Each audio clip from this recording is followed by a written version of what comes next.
Hello बच्चों, पिछले videos में मैंने कूलम्स लॉ के जो एडवांस के क्वेश्चंस डिस्कस किए थे, उसी कंटिन्यूएशन में आज मैं एक कूलम्स लॉ का क्वेश्चन डिस्कस करता हूं। क्वेश्चन ये है कि a small point mass m having charge small q is constrained to move inside a vertical narrow frictionless cylinder. At the base of this cylinder there is a fixed charge capital Q having same sign as small q. If this mass is slightly displaced from its equilibrium position and then released, it performs SHM with time period. आपको बताना यह है कि अगर ये एक cylinder है, ये फ्रिक्शनलेस सिलेंडर है, ये पूरा एक फ्रिक्शनलेस सिलेंडर है जिसके बॉटम में एक कैपिटल क्यू चार्ज फिक्स्ड है और ये स्मॉल क्यू चार्ज इस इक्विलिब्रियम पोजीशन में जब था तो उस पर्टिकुलर यहां पे ये था, तो इसको इसके इक्विलिब्रियम पोजीशन से y डिस्प्लेसमेंट दिया गया है, स्मॉल डिस्प्लेसमेंट दिया गया जैसा कि क्वेश्चन में दे रखा है। तो y डिस्प्लेसमेंट दे करके जब इस चार्ज को यहां छोड़ते हैं तो ये चार्ज जो है अपने मीन पोजीशन के अबाउट SHM परफॉर्म करता है और SHM परफॉर्म करता है तो इसका टाइम पीरियड कितना है ये आपको निकालना है। तो अगर हम ये कंडीशन अगर इक्विलिब्रियम की कंडीशन को होल्ड कराएं, m मास का ये पार्टिकल है, चार्ज q है और ये पार्टिकल अगर इक्विलिब्रियम पोजीशन पे है तो इस पार्टिकल पर स्मॉल q चार्ज पर जो वेट mg है वो रिपल्सिव फोर्स Fe को बैलेंस करेगा। यानी अगर चार्ज इक्विलिब्रियम पोजीशन में है तो इसका जो वेट है वो रिपल्सिव फोर्स Fe को बैलेंस करेगा, इलेक्ट्रिकल फोर्स को। तो ये हो जाएगा स्मॉल के electrostatic constant Q capital Q by L square, दोनों के बीच की डिस्टेंस L है, इज इक्वल टू mg। ये इक्विलिब्रियम की कंडीशन है, इसको हमने इक्वेशन नंबर 1 से शो कर दिया।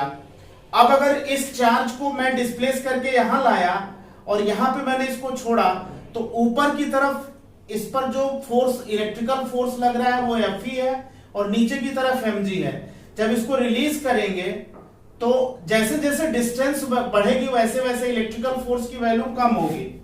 यानी इस चार्ज के बीच की डिस्टेंस जैसे जैसे बढ़ती जाएगी वैसे वैसे इलेक्ट्रिकल फोर्स कम होता जाएगा और एक पर्टिकुलर पॉइंट पे इस डिस्प्लेसमेंट पर ग्रेविटेशनल फोर्स यानी mg जो है वो Fe से ग्रेटर हो जाएगा और रिलीज करने पे ये पार्टिकल नीचे आएगा।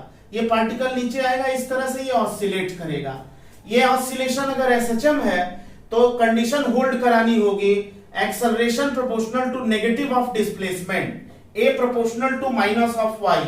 तो अगर हम इस पर्टिकुलर पॉइंट पे इस चार्ज पर नेट फोर्स की बात करें तो नेट फोर्स जो लगेगा वो हो जाएगा mg माइनस Fe जो रिपल्सिव फोर्स है वो ऊपर है, mg जो ग्रेविटेशनल पुल है वो नीचे है, लेकिन जब नेट फोर्स की बात करेंगे तो mg माइनस Fe होगा और उस पर्टिकुलर केस में Fe की वैल्यू यहां पे इलेक्ट्रिकल फोर्स की value Q1 Q2 by L plus y का whole square, Q capital Q divided by L plus y का whole square, small k Q capital Q L plus y का whole square.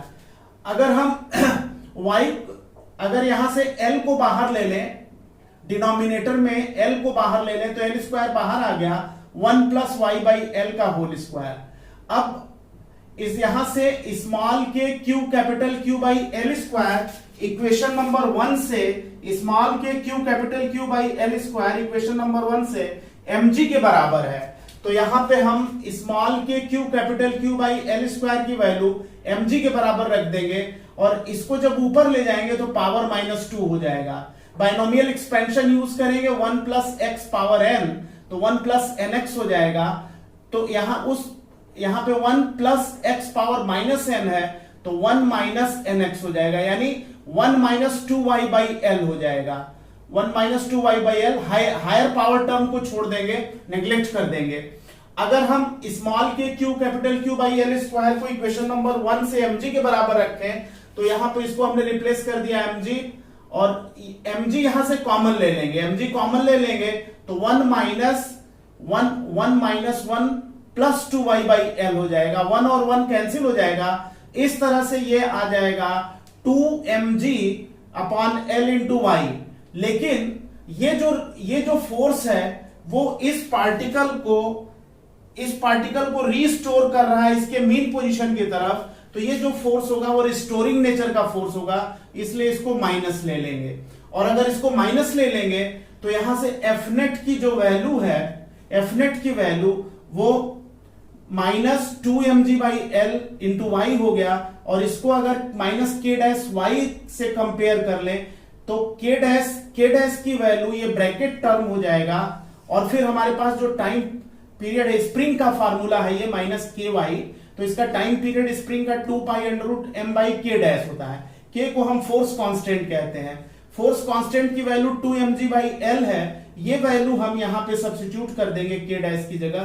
तो जब हम यहां substitute करेंगे यहां पे 2mg बाई एल, तो एल ऊपर चला जाएगा, m से m कट जाएगा, तो ये हो जाएगा 2 pi under root L by 2g। इस तरह से आंसर आ जाएगा t is equal to 2 pi under root L by 2g। और फिर ऑप्शन 2 सेकेंड ऑप्शन इसका जो है वो करेक्ट हो जाएगा। ये क्वेश्चन था कूलम्स लॉ का, इसको आप देख लीजिए और नोट कर लीजिए। बच्चों एक छोटा सा करेक्शन है, ये जो क्वेश्चन अभी मैंने डिस्कस किया है ये क्वेश्चन नंबर 14 है, जबकि मैंने बोर्ड पे क्वेश्चन नंबर 13 लिख दिया था, तो इसलिए आप करेक्शन कर लीजिएगा।